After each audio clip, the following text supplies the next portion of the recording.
Welcome to the studio. Today, we're going to talk about Saffiano leather. We're going to check out a few things. The first, what exactly it is. The pros, cons, what it's good for.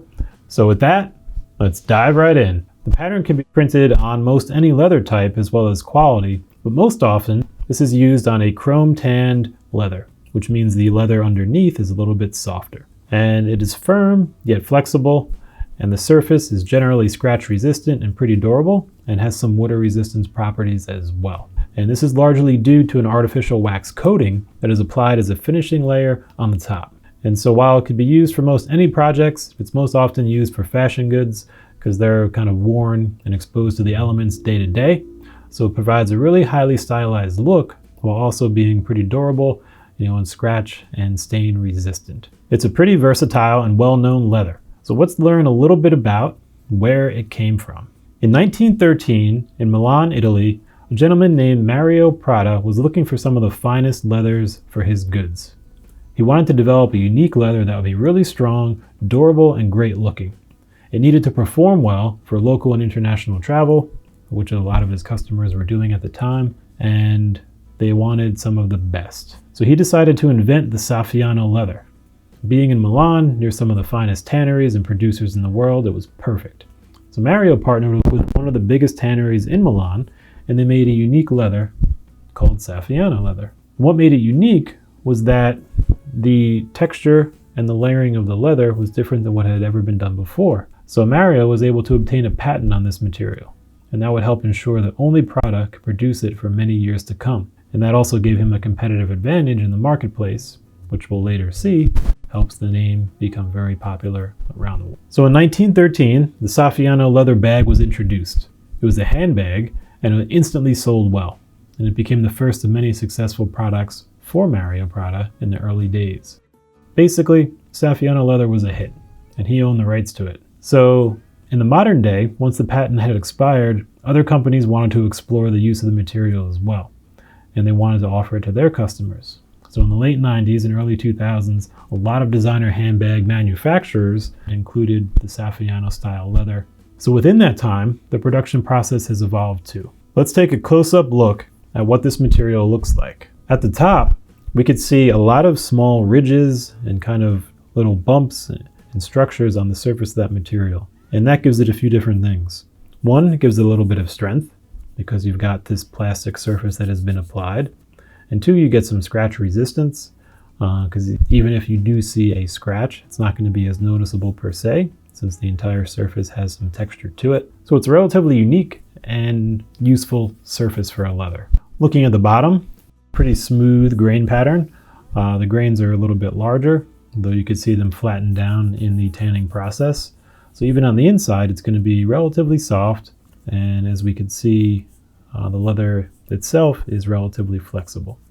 And that again is going to be great for day-to-day use items like handbags and accessories and things like that. Looking at the cross section, we could see the natural leather fibers on the bottom, and then towards the top we see a very thin layer of that synthetic material that then gets pressed upon. And we could notice, since it is so thin, it's just enough to give that surface the protection and the patterning in there and the scratch and water resistance, yet still allows the leather to be flexible and the final material to be relatively comfortable for day-to-day use. In the production process, it's going to have that layer applied on top, so it really doesn't matter so much that it has the natural grain pattern showing on the very top because it's going to be covered up anyway. It follows the typical chrome tan process of being put into large vats where it will sit with chromium salts and natural tannins.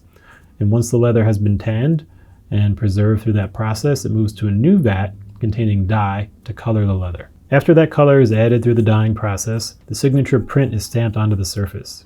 To do so, the leather is placed on a hot press where a metal stamp will emboss the entire surface layer on there.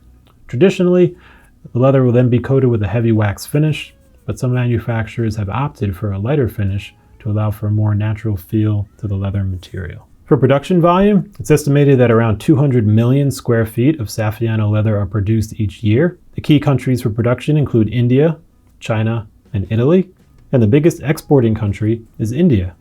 The biggest importing country is Vietnam. Cost per square foot can range anywhere between around $7 to $20 for this type of leather. There are a lot of variations in terms of manufacturing quality, the underlying leather, the surface applied, and the quality of any kind of waxing or water resistance or stain resistance as well placed on top.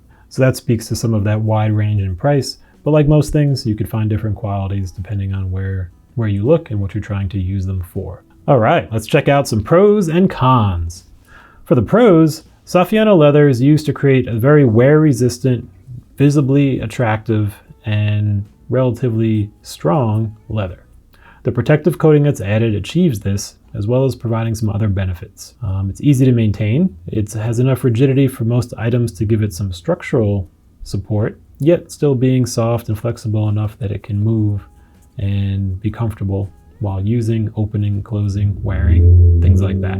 Some of the cons is that the surface will feel a little bit artificial simply because it has been stamped in versus a natural leather fiber. It will not be as flexible, as leather that does not have that surface applied. It's not a huge variation, though it's also worthwhile to be aware of.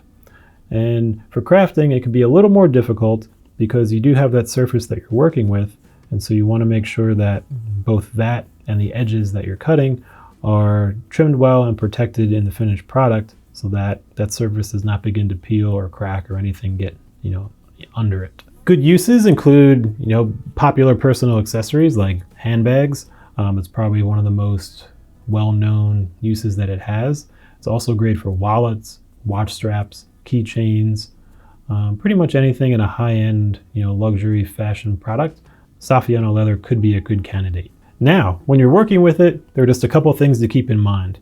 Since there is a surface texture, your tools may jump a little bit over that texture as it bounces in between those little nooks and crannies in there. So it's not going to prevent you from cutting it, well. There's something to keep in mind that if you're applying lighter pressure, depending on what technique you're using, that may be something that can come into play. Additionally, bending it too far could stretch or deform that coating on top.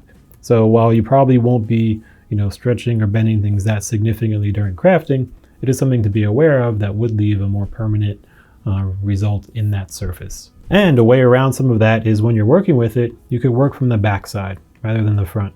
So when you're cutting, you can cut from the back side down, into the front, rather than starting on the front and cutting down into the back side. Over 100 years in the making and still going strong. If you have questions, let us know.